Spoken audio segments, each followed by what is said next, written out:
When I was 15, I was the smallest kid in the class. I wore glasses and I had lousy eyesight. And as such, I was a target to get picked on, and I did. And because of that, I developed this fear of being hurt, and it affected decisions I made in other areas of my life. Fast forward, I'm 15 years old, we moved to a new city, and towards the end of the school year, the kids that I had met asked me if I wanted to play football with them. To me, football equated pain. I really didn't want to do this, but I wanted to make friends and I wanted them to like me. So I agreed to play. So it was safe to say that I played football, I just didn't participate. If you can picture the way football players line up in a game, I was always way on the end. And I always lined up opposite somebody who was worse than me. That way I was assured they weren't going to get the ball and I didn't have to do anything. And that's how I played. And I thought about participating more, but it just seemed it wouldn't end well. And so I didn't. Until one day. And I can't tell you what the catalyst was. I wish I could remember, but I can't seem to figure out what the catalyst was. But something changed that day. And I decided I had enough. I wanted to play. I wanted to play football. And I wanted my friends to respect me as an athlete.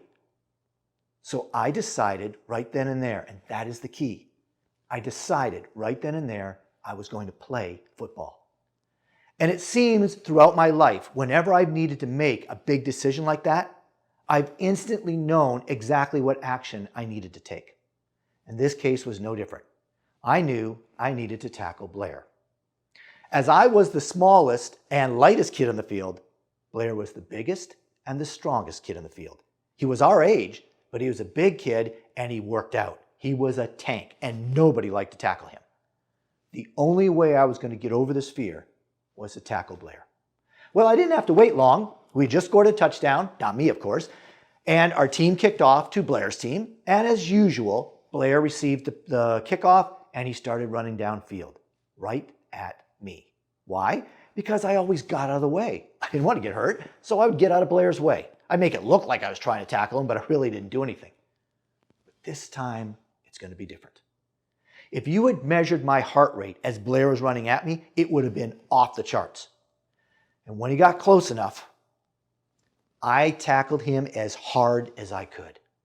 Blair went flying. I went flying. I could not believe it. Blair was on the ground. You should have seen a look at his face. He couldn't believe it either.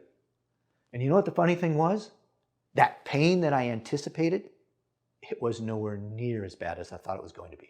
Matter of fact, probably by the time I got up, I didn't feel anything. And from that point forward, I played football. Matter of fact, the decision that 15-year-old kid made affected the rest of my life. For the entirety of my life, I have played competitive sports because of that decision. In college, in high school, I was on the high school basketball team. My last year, I was first string.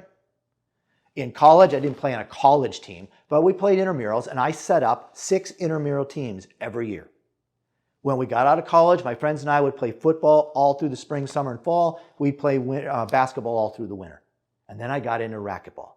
And despite my eyesight, my strengths, my speed, my ability to anticipate and to figure out my opponent's weaknesses won out.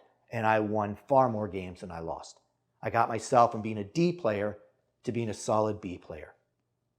I had a lifetime of enjoying playing competitive sports and being a player, all because of the decision that 15-year-old kid made.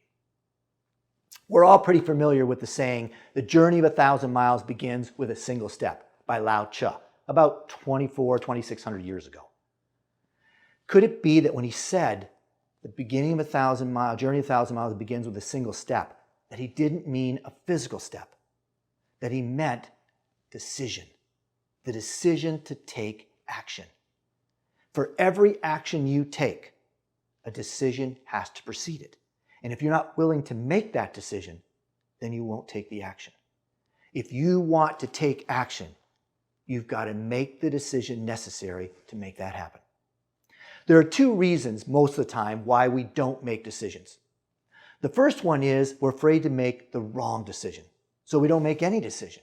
And again, if you don't make a decision, there's no action, and therefore you will never achieve what you're shooting for. If you ask anybody who you consider successful, they will tell you making any decision is better than not making a decision at all. If you make the wrong decision, you can learn from it. You can grow, do it better the next time until eventually you nail it. But if you never make a decision, then nothing's ever going to happen. The second reason we don't like making decisions is because we're afraid the cost that we're going to have to pay will be too high. Like me back in when I was 15, right? I anticipated the cost, the pain I was going to experience was higher than the enjoyment I'd get out of playing. Turns out I was wrong. Now, it's not usually pain that we're worried about. It's the time, the work, the energy, the sacrifice we're going to have to make to achieve that goal. The things we're going to have to do, the sacrifices we're going to have to make. Are they worth it to achieve the goal? If they're not, well, then you won't make that decision and nothing's going to happen. But if you believe they are, if you decide they are, then you'll make that decision and then you'll start taking action. The important thing that most people don't think about is that anything you want to achieve has to start with you making a decision. I'm sure you have talked about and heard about New Year's resolutions over and over and over again. And probably in general, you probably think they're really not that useful. I disagree. 83% of people who set a New Year's resolution fail to achieve it. That wouldn't exactly be pushing my point. But what about the other 17%? Why did they achieve it? I'll tell you why I believe they did. I believe the difference between the 17% and the 83% is that the 17% decided they were going to achieve that goal. They didn't wish, they didn't hope, they decided. Think about what people say when they make a New Year's resolution. I'd like to lose 20 pounds this year. Right? I'd like to make more money this year. Very, very seldom you hear somebody say, I am going to lose 20 pounds this year. I am going to make an additional 20% of my income this year, or whatever number they set. Very few people say they're deciding to do this. They are going to do this. And I believe that's the difference. The people who wish and hope, the first time an obstacle hits them, they just go, it really wasn't that important to me, and they quit. Right? What is it? I think the vast majority of people quit before the end of January. Right? But those that decided they're going to do this, they were going to achieve this goal. They're not wishing, they're not hoping, they're going to do this. They are more likely when an obstacle hits them to get over that obstacle, get around that obstacle, and figure out how to keep moving forward. As Lao Tzu said 2,400 or 2,600 years ago, the journey of a single step, journey of 1,000 miles begins with a single step. If that single step is actually a decision, this is how every one of your journeys will begin, with you making a decision, deciding that you are going to accomplish this goal, that you are going to take this action. When I look back at my career and I compare myself with my peers, from a why did I succeed where they didn't standpoint, one of the things I noticed was exactly that. I had decided I wanted to be the very best I could be. I decided I wanted to be number one. I made that decision. Again, I didn't hope, I didn't wish. I made that decision. They didn't. It's all about decisions. So the next time you decide you want to achieve something, don't wish, don't hope. Decide, commit to making that decision. Commit to taking the action that will allow you to succeed. Hi, my name is Rory Peters. I'm a speaker, the author of 2 books, and a peak performance success coach. I work with career women who want to take their career to the next level, who say to themselves, I'm capable of doing so much more than this. I help them achieve the respect, the promotions, and the raises they know they're capable of.